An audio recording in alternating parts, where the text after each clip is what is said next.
मुख्यमंत्री भजनलाल शर्मा की आपको तस्वीरें दिखाते हैं। मुख्यमंत्री भजनलाल शर्मा पहुंच रहे हैं झुंझुनू। बेहद खास तस्वीरें मुख्यमंत्री भजनलाल शर्मा आपको तस्वीरों में नजर आ रही होंगी। झुंझुनू से फर्स्ट इंडिया न्यूज आपको ये तस्वीरें सबसे पहले दिखा रहा है। बीजेपी के तमाम जो लोग हैं वो यहाँ पर मौजूद हैं, कार्यकर्ता मौजूद हैं और मुख्यमंत्री भजनलाल शर्मा स्टेज पे मंच पे आते हुए आपको नजर आ रही होंगी। सभी का अभिवादन स्वीकार कर रही हैं मुख्यमंत्री भजनलाल शर्मा। बेहद खास और महत्वपूर्ण तस्वीरें मुख्यमंत्री भजनलाल शर्मा की। तो झुंझुनू पहुंच रहे हैं सूबे के मुखिया भजनलाल शर्मा। तमाम जो दिग्गज है वो आपको नजर आ रहे होंगे। झुंझुनू से लाइव तस्वीरें आपकी टेलीविजन स्क्रीन पर। मुख्यमंत्री भजनलाल शर्मा पहुंच रहे हैं झुंझुनू। विशाल नामांकन सभा और सूबे के मुखिया भजनलाल शर्मा यहां पर पहुंच रहे हैं। तमाम जो दिग्गज है वो नजर आ रही हैं मुख्यमंत्री भजनलाल शर्मा के साथ। आप देख सकते हैं प्रदेश अध्यक्ष मदन राठौड़ भी हैं। इसी के साथ विस्तार से जानकारी लेते हैं। हमारे सहयोगी प्रदीप हमारे साथ जुड़ चुके हैं। प्रदीप, देखिए मुख्यमंत्री भजनलाल शर्मा पहुंच रहे हैं झुंझुनू, तस्वीरें हम देख पा रहे हैं और कौन कौन यहां पर मौजूद है वो जरा बताएं प्रदीप। मुख्यमंत्री भजनलाल शर्मा अभी यहाँ पर सभा स्थल पर पहुंचे हैं। सभा स्थल से पहले उनका भाजपा नेताओं ने स्वागत किया था। उनके साथ केंद्रीय मंत्री अर्जुन राम मेघवाल है, प्रदेशाध्यक्ष मदन राठौड़ है, मंत्री अविनाश गहलोत और सुमित उदारा भी उनके साथ है और पूर्व जो दिग्गज नेता है भाजपा के वो भी यहाँ पर मंच पर मौजूद है। और विशाल नामांकन रैली आज भाजपा द्वारा की जा रही है और यहाँ पर राजेंद्र भामो के समर्थन में रैली में मुख्यमंत्री सीएम खुद यहाँ पर पहुंचे हैं और कार्यकर्ता भी यहाँ पर बड़ी संख्या में यहाँ पर मौजूद है। तो हम कह सकते हैं कि आज नामांकन रैली में ही, सभा में ही यहाँ पर सीएम पहुंच चुके हैं। तो एक उत्साह जो कार्यकर्ता हैं उनको एक यहाँ पर संदेश देने के लिए, एक उत्साह देने के लिए जो सीट है जो काफी समय से वो जीत नहीं पा रहे हैं, उस सीट पर यहाँ पर एक बार व्यू रचना अच्छी की गई है। क्योंकि यहाँ से पूर्व जो मंत्री थे पहले वो सब लगातार यहाँ पर दौरे कर रहे थे। मुख्यमंत्री का भी अचानक दौरा बना नामांकन सभा को लेकर। आज यहाँ पर उनका यहाँ पर पहुंचे हैं और अभी फिलहाल तस्वीरों में देख सकते हैं उनका स्वागत यहाँ पर किया जा रहा है सीएम का। उनके साथ जो नेता है यहाँ पर मुख्यमंत्री का स्वागत कर रहे हैं। जी स्वागत करेंगे श्रीमान अविनाश गहलोत, हमारे जिले के प्रभारी मंत्री। दीजिएगा, विधानसभा उपचुनाव के रण में एक तरफ जहां टिकटों का वितरण किया गया और अब नामांकन सभा, क्या खासियत आपको दिखाई दे रही है?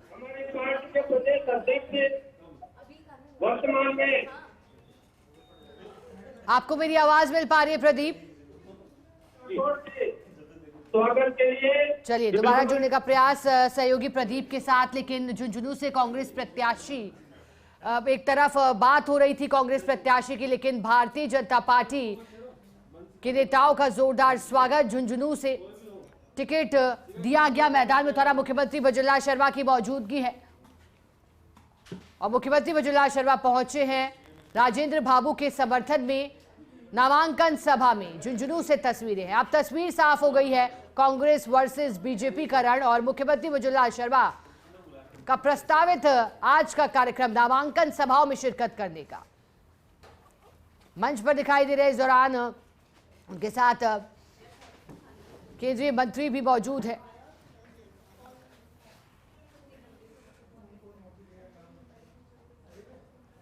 झुंझुनू से सीधे तस्वीरें टेलीविजन स्क्रीन पर। विधानसभा उपचुनाव 2024 भाजपा प्रत्याशी के समर्थन में जनसभा। दरअसल झुंझुनू जो कि पहले कांग्रेस पार्टी के खेमे में रही, लेकिन जब अब उपचुनाव हो रहे हैं, 4 सीटें ऐसी रही जिस पर कांग्रेस का कब्जा, 1 सीट पर भारतीय जनता पार्टी का और 1 पर बीएपी और आरएलपी का। लेकिन अब झुंझुनू से प्रत्याशी की तस्वीर दोनों ही पार्टी की ओर से साफ हो चुकी है।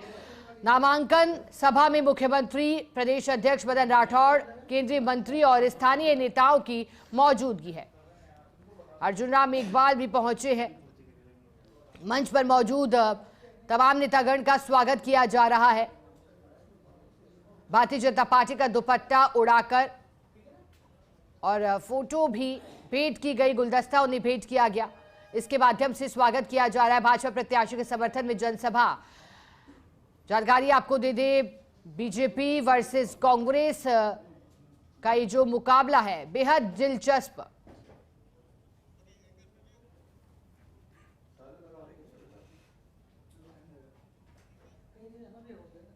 झुंझुनू से तस्वीरें। हर दिन अजीज कार्यकर्ता बंधु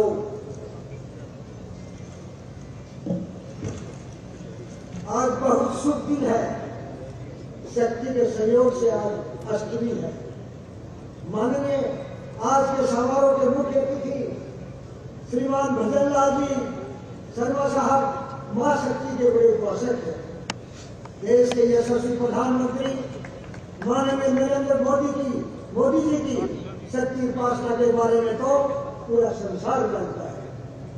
अपने अद्भुत करिश्माई शक्ति और सामर्थ्य के बल पर भारत की साख को दुनिया के मंच पर बढ़ाते हुए इस देश के विकास का सशक्त आधार दिया है। आज के शुभ अवसर पर यह कहते हुए कि हम माननीय प्रधानमंत्री जी की समस्त कल्याणकारी योजनाओं के साथ राजस्थान की सरकार के साथ जुड़कर जो विधानसभा जो पिछले लगभग 15 वर्षों से विकास को तड़प रही थी, उसे विकास की दृष्टि से अग्रणी बनाने के लिए माननीय मुख्यमंत्री जी अपनी टीम के साथ अपना आशीर्वाद लेकर हमारे बीच में खड़े हैं। साथियों, चुनाव का मौसम है, स्थितियां भी सापेक्ष हैं, माहौल भी बड़ा अच्छा है। 12 नवंबर को देवदूत जाएंगे। 13 को लोकतंत्र का त्योहार है, शिव का दिन है। प्रधानमंत्री जी उस दिन वज्र योग है और आपकी मेहनत और मार्गदर्शन निश्चित रूप से कमल के फूल के रूप में खिलेगा। कार्यकर्ताओं को उत्साह अनुसार भारतीय जनता पार्टी आगे चल रही है, ये मैं सूचना देने के लिए भी आया। आपको पूरा चुनाव में ध्यान रखना है भारतीय जनता पार्टी का। उसका कारण है कि प्रदेश में डबल इंजन की सरकार, केंद्र में नरेंद्र मोदी जी का नेतृत्व भारत सरकार को मिला हुआ है। राजस्थान में माननीय भजनलाल जी शर्मा को राजस्थान सरकार में नेतृत्व मिला हुआ। डबल इंजन की सरकार में जब एमएलए बीजेपी का होगा तो दोनों विधानसभा का काम ज्यादा होगा कि नहीं होगा? बताओ, होगा कि नहीं होगा? कांग्रेस का एमएलए क्या करेगा बताओ भाई? है? कुछ समझ करेगी। इसलिए झुंझुनू विधानसभा में इस बार जो एक वातावरण बन रहा है, क्योंकि सभी लोग, मैं भी यहाँ झुंझुनू में मेरी यहाँ पोस्टिंग नहीं है, इसलिए मैं बात करता रहता हूं। उन्होंने कहा साहब अब की बार आ गया तो 50 साल भेज गए कोई छोड़। एक वातावरण बना हुआ कांग्रेस के खिलाफ कि पहले वो फिर ये आ गए। तो इस वातावरण का भारतीय जनता पार्टी को इसलिए लाभ लेना है कि डबल इंजन की सरकार में राजेंद्र भामोदी ही ज्यादा काम करा सकते हैं। ये भाव और ये भावना लगातार फील्ड में पहुंचनी चाहिए। और कांग्रेस का तो चरित्र रहा है कि भ्रम फैलाओ और कोशिश करो। वो भ्रम अभी हरियाणा में चित हो गया, हुआ कि नहीं हुआ? यहां लोकसभा के चुनाव में भ्रम फैलाया कि सब बीजेपी अगर 405 सीटें आ जाएगी तो संविधान बदल देगी। आप सब समझदार बैठे हो। संविधान अगर सबसे ज्यादा बदला तो इंदिरा जी के पीरियड में बदला। प्रस्तावना जिसका बाबा साहब ने जिक्र किया, इसमें बदलाव हो ही नहीं सकता। उसमें भी समाजवाद और धर्मनिरपेक्षता डाल दिया। 42nd अमेंडमेंट के द्वारा कांग्रेस ने लोकसभा की चुनाव की अवधि 5 साल होगी, उसको 6 साल कर दिया। क्या क्या नहीं बदला? एक अमेंडमेंट तो ऐसा लेकर के आगे कि राष्ट्रपति, उपराष्ट्रपति, प्रधानमंत्री और लोकसभा स्पीकर के चुनाव को सुप्रीम कोर्ट में भी चुनौती नहीं दी जा सकती। बदला भाई? कांग्रेस ने। संविधान तो तुमने बदला, और संविधान का सम्मान अगर किसी ने किया सिर झुका करके तो नरेंद्र मोदी जी ने किया, हमारे प्रधानमंत्री जी ने किया। इसलिए भ्रम में आने की कोई जरूरत नहीं है।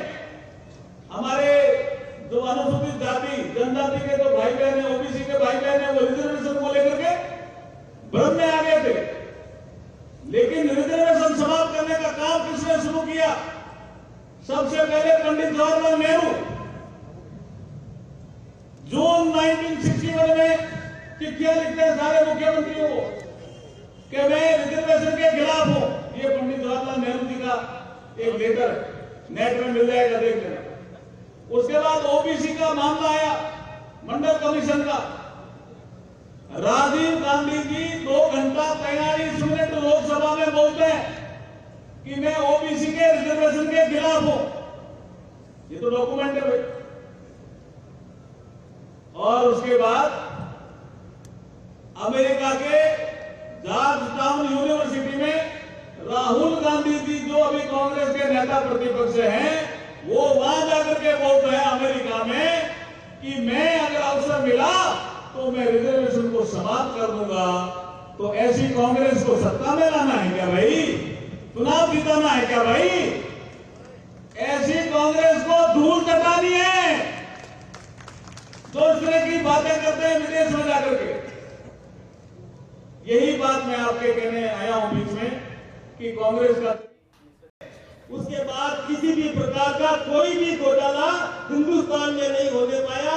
इसके लिए हम सबको नरेंद्र भाई का अभिनंदन करना चाहिए। मैं नागरिक बंधुओं आपसे 2-3 निवेदन छोटे छोटे में करना चाहूंगा। एक महाराष्ट्र के पहले कांग्रेस के मुख्यमंत्री थे सुशील कुमार शिंदे, और जब ये घोटाले अखबारों में आते थे तो उन्होंने खुलेआम कहा था, वो कांग्रेस का महाराष्ट्र का मुख्यमंत्री थे, और उन्होंने खुलेआम कहा था कि घोटाले किए जाओ, चिंता मत करो, ये जनता तो घोटालों को भूल जाती है, और जब चुनाव आए इनके सामने पकड़ी रखे ना, ये तो आशीर्वाद दे देती है। आप कमाल करें, आपके यहाँ भी एक लाल डायरी थी, आप सबको पता है लाल डायरी पिछले सरकार में चलती थी, और उस लाल डायरी में भी और कांग्रेस सरकार के कई घोटाले आप सबके सामने रखे। पिछली बार ये कांग्रेस सरकार और आपस में कुश्ती करती थी कि मुख्यमंत्री कुर्सी बचाने में लगा हुआ था और उप मुख्यमंत्री कुर्सी को हटाने में, कुर्सी का पाया तोड़ने में लगा हुआ था। ये इस प्रकार से लड़ते रहे। लेकिन यहाँ पर आप देख रहे हैं कि किस प्रकार से टिकट पाने वाले, इच्छा रखने वालों ने भी त्याग किया, समर्पण किया। यह देखना चाहिए, ये भारतीय जनता पार्टी के परिवार का आपको देखने को मिलेगा। मैं आपको एक बात बताऊं कि जब घोटाले करने वाले और जो जनता के गाढ़े पसीने की कमाई का पूरा उपयोग आपके विकास में लगाने वालों को, दोनों को यदि आप एक नजर से देखोगे और बराबर कर दोगे तो घोटाले करने वाले का हौसला बढ़ेगा, और जो अंकुश लगाने वाला वो भी और निरुत्साही हो जाएगा। ये तो जनता को भूल जाती है। क्या भूलना चाहिए? भूलना चाहिए क्या घोटालों को?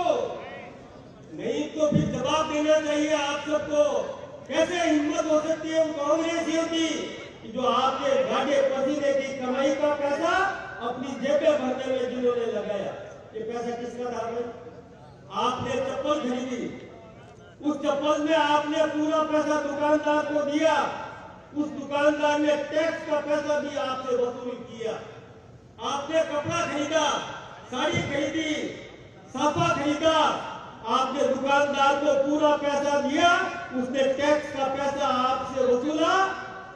आपने चश्मा खरीदा, घड़ी खरीदी, मोटरसाइकिल खरीदी, कार खरीदी, साइकिल खरीदी, कुछ भी खरीदा, उसमें टैक्स का पैसा आपने चुकाया है।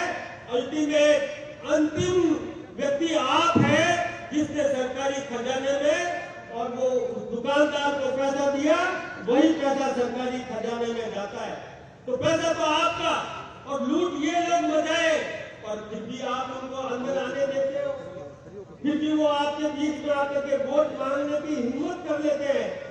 मैं आप सब जागरूक नागरिकों से ये आह्वान करना चाहता हूँ कि जब कांग्रेसी आपके बीच में आए तो उनसे पूछा करो कि अरे भाई आप ये घोटाले करते थे और मोदी जी घोटाला रोक रहे हैं, भजनलाल जी घोटालों पर अंकुश लगा करके बैठे, विकास के लिए प्रयत्न कर रहे हैं और एक एक पैसा जनता की भलाई के लिए लगे, सड़कों में लगे, पानी में लगे और चिकित्सा में लगे, शिक्षा में लगे। इस प्रकार का काम ये कर रहे हैं, रात दिन मेहनत कर रहे हैं, बाहर से पैसा ला करके हिंदुस्तान के विकास में योगदान दे रहे हैं ताकि यहाँ के आम आदमी का जीवन स्तर ऊंचा उठे, आम आदमी मजबूत बने। इस प्रकार की चिंता करने वाले आदरणीय भजनलाल जी आज आपके बीच में आए। ये फैसला आपको करना है कि घोटालेबाजों को महत्व देना है कि नहीं। ये उसी परिवार के लोग आपके बीच में आए, फिर से आए हैं।